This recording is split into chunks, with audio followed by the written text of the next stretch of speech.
More than 250 companies and navies are gathered in Singapore for one of Asia's biggest maritime defense events. In its 13th run, IMDEX Asia is seeing its biggest turnout ever. What does this event mean for the sector? More, we are joined by Harshavardhan Thakar, Vice President of Robotics at H3 Dynamics, and Leck Chet Lam, Managing Director of Experia. Welcome, both gentlemen. I'll start with you, Mr. Leck. Biggest turnout ever. Does this translate into big business potential for both the maritime and defense industries in Asia? Well, IMDEX Asia 2023, like you mentioned, we actually have the most number of participating companies in the history of the IMDEX Asia. So that does translate to potential business opportunities. But more important is that the environment that we have here is very conducive. Right, there's global defense spending is increasing, R&D spending is increasing. So I think all these really sets the stage, right, for business opportunities and growth opportunities. So, Mr. Leck, you're seeing a lot of participation from other countries and so on, but what about local companies? I mean, are you seeing an increase in their interest and participation at IMDEX? Yes. Like for this edition, IMDEX Asia 2023, we are seeing the largest Singapore pavilion that we have had so far in the history of IMDEX Asia. So that also is a very encouraging sign. So business opportunities, growth opportunities, not just for global companies or regional companies, but even for local companies. So really, that's all for us there to kind of tap into all this potential. Right. Mr. Thakar, if we could bring you into the conversation. Now, your company, one of its several points of interest would be battery devices, drones, robotics. In fact, you're head of robotics at your company. Right. And one of the side effects of that would be decarbonizing the things that are usually very heavy in terms of carbon emission. Right.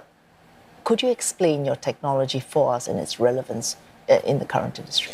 Right. So H3 Dynamics is mainly focusing on hydrogen-powered fuel cells for extending the range and flight times of electrical drones, as well as drone automation.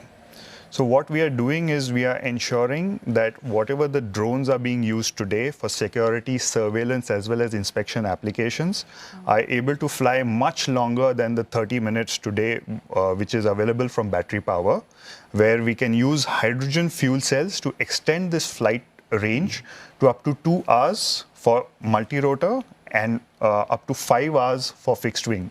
So this really increases the horizon and the use cases of drones, not only in the maritime sector, but including ground surveillance and security, as well as critical site inspections. So lengthening the duration or the durability is really at the core of this. Right. And that makes it more practical. That makes it more practical. And what we are doing is we are starting small with smaller drone technology. And the aim is to expand further and further into higher power fuel cells, where we can go from 100 kg payload drones all the way into manned aviation. So today, when we can start small, are the small drones for surveillance as well as security, moving into payload delivery drones, and then moving into manned aviation. What's going to make the difference between going from the smaller delivery to larger payloads? So what factors do you have to take? One of the problems that we have today is the availability of hydrogen at the various locations that we are deploying. So what we need to solve is generation of hydrogen on site. Now, this can be done through many means, electrolyzer being one of them, which is the decarbonization answer. And the main use case of generating hydrogen on site is the answer to ensuring that this technology is practical and can be deployed at scale. Right. All right. A final question to both of you. Ms. Leck, can start first. Earlier you mentioned the rise in defense spending, not just in this region, but globally as well. I think recently we had a report suggesting that, and also a rise in spending on R&D. So given these two trends, what do you see happening in the defense industry? That's the question. And for yourself, for your company, you're looking at more specific ways in which you can expand. Let's start with you, followed by you, Mr. Thakar. With the increased spending, I think probably there'll be three key things that we can expect to see.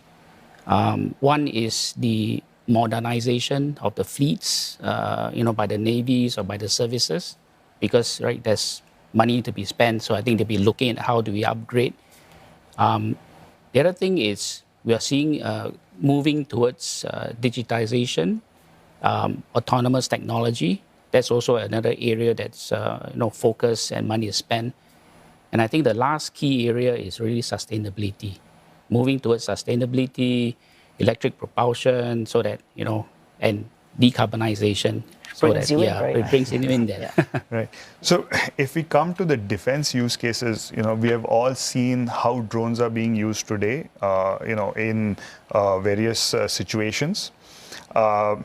Extending the range of these drones from a few hours, say a few kilometers to a few hundred kilometers is a game changer.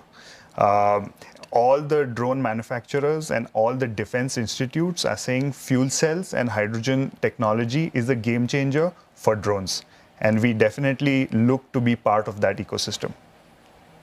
Thanks, both of you, for coming in this evening. That was Harshavardhan Thakar from H3 Dynamics and Leck Chet Lam from Experia. Thank you. Thank you.